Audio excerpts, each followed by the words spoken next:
Ao largo da costa de Omã, logo após o nascer do sol em 1º de abril de 2011, duas lanchas surgiram da neblina e avançaram em alta velocidade em direção a um navio cargueiro chamado Arila.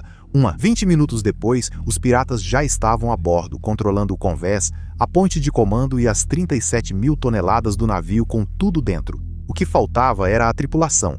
24 homens estavam no navio quando a primeira escada encostou no corrimão. Marinheiros na ponte, seguranças no convés e engenheiros embaixo. Os piratas revistaram o navio inteiro, rifles em mãos com o radar girando na ponte, e não encontraram nenhum ser humano a bordo. Um navio totalmente tripulado no meio do oceano, mas sem ninguém a bordo. Então guarde essa pergunta, porque tudo o que vem a seguir depende dela. Para onde vão 24 homens em um navio cercado por água? Os piratas passariam o dia seguinte tentando responder a isso. Isso lhes custaria tudo. Vamos começar pelo motivo de terem escolhido esse navio, porque esses homens não eram amadores. O Arila, estava quase em casa após 2 semanas saindo da Austrália, levando carga para Jebel Ali, um dos portos mais movimentados do mundo. Um navio graneleiro carregado navega baixo e pesado na água, o que o torna lento para manobrar e fácil de escalar. O convés fica próximo à superfície. Com uma escada de gancho e coragem, um homem atravessa o corrimão em menos de 1 minuto. Ela mantinha um curso mercante estável, não muito rápido, em um trecho do mar onde o navio de guerra mais próximo poderia estar a 1 hora de distância. No papel, ela era perfeita. E em 2011, homens em botes estavam encontrando navios exatamente como ela toda semana, porque a pirataria na costa da Somália não era apenas um punhado de pescadores desesperados, era uma indústria, centenas de ataques por ano. Dezenas de navios mantidos presos a qualquer momento. Centenas de marinheiros sentados como cativos em ancoradouros na costa da Somália, alguns deles por mais de 1 ano. Negociadores contratados que não faziam nada além de convencer os piratas a baixar o valor do resgate. Havia aeronaves que sobrevoavam o Oceano Índico e lançavam dinheiro de resgate em pacotes à prova d'água de paraquedas nos convéses dos navios capturados. Os homens que comandavam o Arila One não estavam apostando. Eles estavam seguindo um processo que tinha dado certo repetidas vezes durante anos. Então eles seguiram o processo. Eles abriram fogo assim que chegaram ao alcance. E aqui está o detalhe sobre esse fogo inicial. Não é mirado, é barulho. Não é preciso acertar ninguém nos primeiros 30 segundos, só garantir que a ponte abaixe sob as janelas e o convés fique livre. Você precisa que o capitão entenda lá no fundo que isso é real, porque toda a defesa de um navio mercante depende dos próximos minutos. Mantenha a velocidade alta, jogue a esteira nos botes, mantenha a escada longe do corrimão e envie o chamado de socorro, porque só um navio de guerra sabendo a tempo realmente salva um navio aqui fora. A Arila enviou seu chamado, mas estava carregada e lenta, ao contrário dos botes. A aproximação só poderia terminar de um jeito, então preste atenção no que a tripulação fez, porque do bote de um pirata parecia que o navio estava se despedaçando. Um dos 3 seguranças a bordo saiu para o aberto, de propósito no meio do tiroteio, e atraiu os disparos para si mesmo. Ele prendeu a atenção deles em um ponto do convés e comprou para o resto da tripulação a única coisa que ainda podia ser comprada: segundos. Enquanto os piratas atiravam no homem visível, os outros invisíveis a eles já se moviam, saindo da ponte e descendo pelos corredores.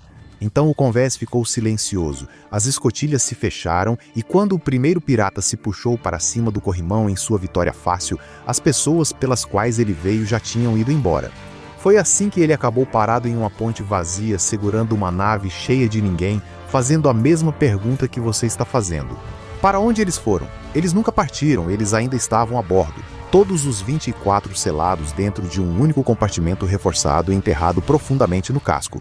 A tripulação estava em uma cidadela, então vale a pena entender o que realmente é uma cidadela. É a última linha de uma lista de verificação que o setor de navegação chama de BMP, a Bíblia contra a pirataria que toda tripulação nessas águas deve seguir. As primeiras linhas são entediantes. Coloque vigias, instale arame farpado, deixe as mangueiras de incêndio prontas do lado de fora, tranque as portas da superestrutura, reporte cedo. E a última linha, aquela que você reza para nunca precisar usar, é uma sala fortificada fortificada no fundo do navio, onde toda a tripulação pode se trancar e esperar. Aqui está algo que quase ninguém te conta sobre as cidadelas. A maioria delas é uma armadilha mortal, porque uma cidadela só funciona se tiver duas coisas, ar e um rádio, e muitos navios não têm nenhum dos dois. Tranque 2 dúzias de homens em uma caixa de aço sem ar independente e os piratas nem precisam arrombar a porta. Eles esperam ou acendem um fogo, ou bombeiam fumaça, e a caixa faz o trabalho por eles, selando todos lá dentro sem nenhuma forma de falar com o lado de fora. E você criou um segundo problema tão ruim quanto: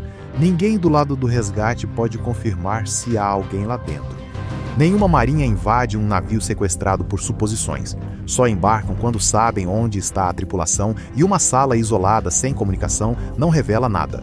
Uma cidadela silenciosa não traz ajuda, ela só esconde os corpos. A cidadela Arila, foi construída do jeito certo. Comida, água, equipamentos de respiração, ar comprimido e máscaras para que um homem possa continuar respirando em um compartimento cheio de fumaça e um rádio que atravessava o aço até o mundo exterior. De dentro daquela sala, a tripulação podia falar com navios além do horizonte e aeronaves acima. Eles podiam transmitir tudo o que ouviam através das anteparas. Em um navio como o Arila 1, a tripulação da cidadela ainda controla parte dos sistemas, então os homens que pensavam ter capturado a embarcação, na verdade, não tinham controle total. Então, veja quem tinha o quê. Os piratas tinham o aço, o convés, a ponte, a casa de máquinas, todos os espaços abertos de um prédio de 10 andares feito de metal. A tripulação tinha a voz, e aqui fora a voz vale mais do que o aço, porque o aço não pode pedir ajuda, e o aço não pode testemunhar. Os piratas perceberam isso rápido, por isso passaram o resto do dia não vigiando reféns, porque não havia nenhum, mas mantendo uma porta sob cerco. Eles atiraram nela. Uma porta de cidadela existe para resistir. Eles tentaram forçar, mas ela aguentou. Então usaram o truque mais antigo contra alguém escondido em uma caixa.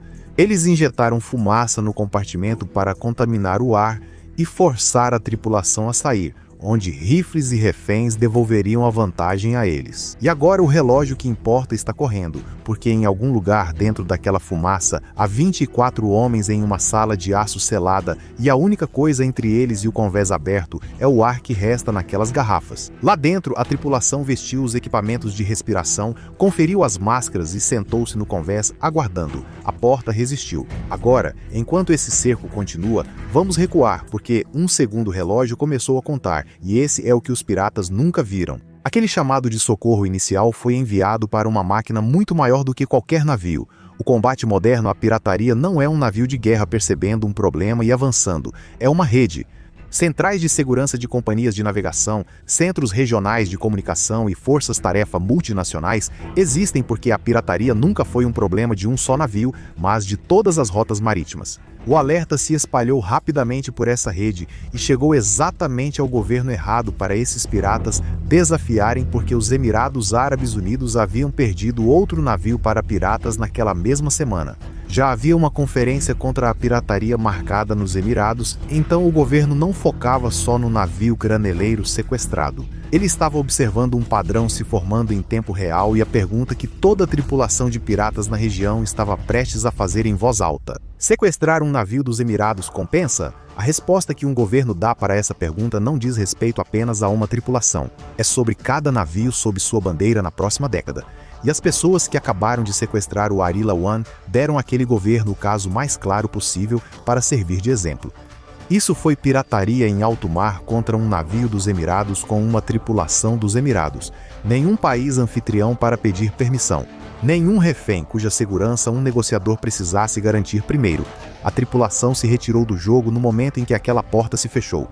Apenas criminosos armados em um navio alheio, em mar aberto, sem nada que pudessem negociar. Então, os Emirados Árabes Unidos tomaram a decisão que todo o modelo de negócios dos piratas é feito para tornar impossível.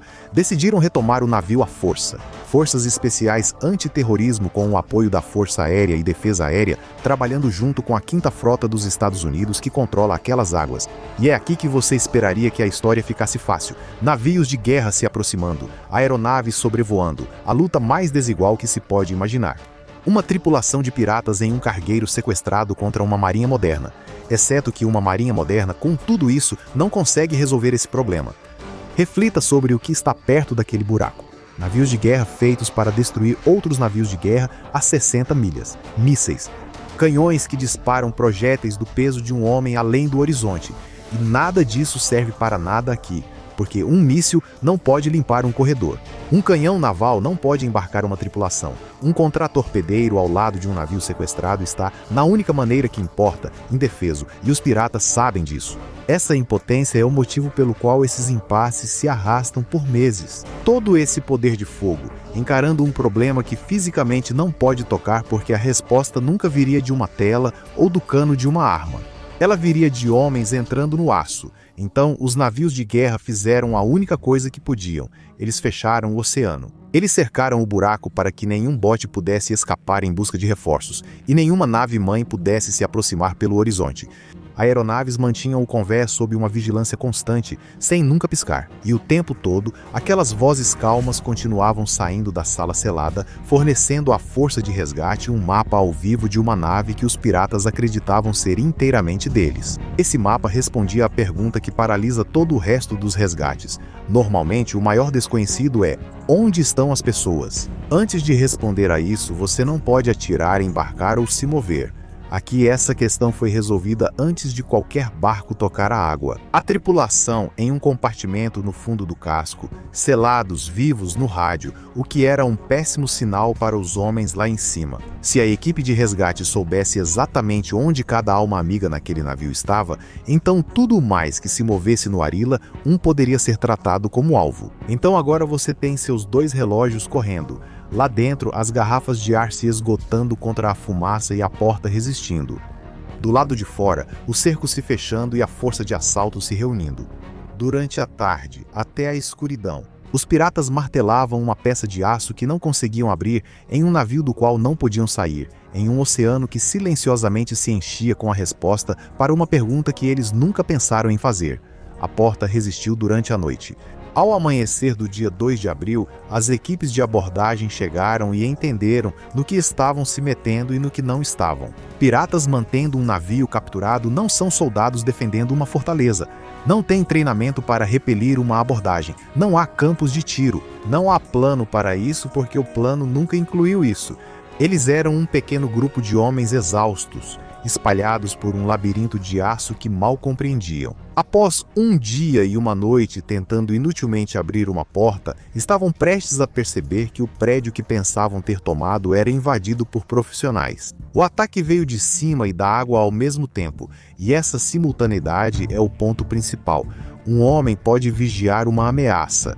Ele não pode vigiar o céu, a linha d'água e 3 corredores ao mesmo tempo. Barulho de rotor acima, barcos nos alojamentos. Pressão de várias direções deixa homens cansados e assustados sem conseguir acompanhar, olhando ao redor sem ver nada, exatamente como você quer o inimigo antes de atacá-lo.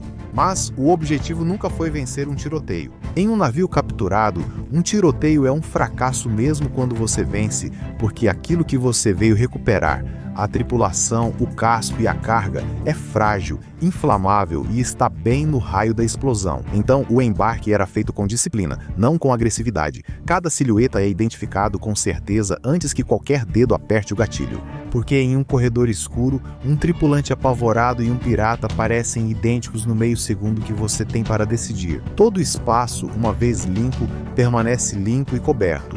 Toda porta fechada é uma ameaça até ser aberta e confirmada como vazia. E a própria nave luta contra você o tempo todo.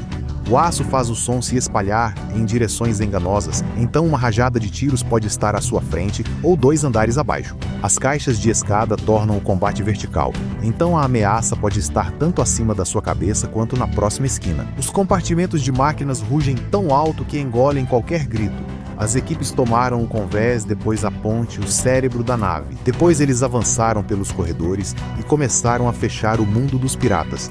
Um compartimento de cada vez, mais rápido do que os piratas conseguiam se organizar para fazer algo a respeito. A cada espaço liberado, o volume da nave onde um homem armado ainda poderia fazer diferença ficava menor. Os homens que passaram um dia inteiro sem conseguir abrir uma porta, agora tinham todas as portas da nave se abrindo para eles, com homens treinados entrando por cada uma delas. Só poderia haver um desfecho.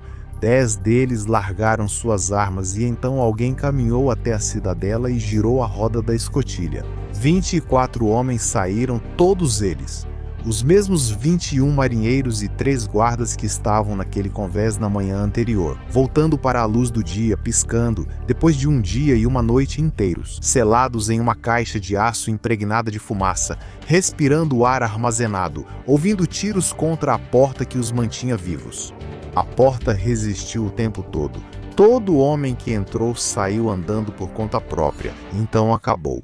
E o estranho disso tudo é como o fim foi silencioso. Sem tiroteio cinematográfico, sem superestrutura em chamas, sem navio afundando em uma coluna de fumaça. Toda essa operação terminou com 10 homens algemados, uma tripulação sendo examinada por um médico e um navio graneleiro que ainda podia voltar para casa com sua carga intacta nos porões. Esse silêncio não é um anticlímax, ele é todo o objetivo.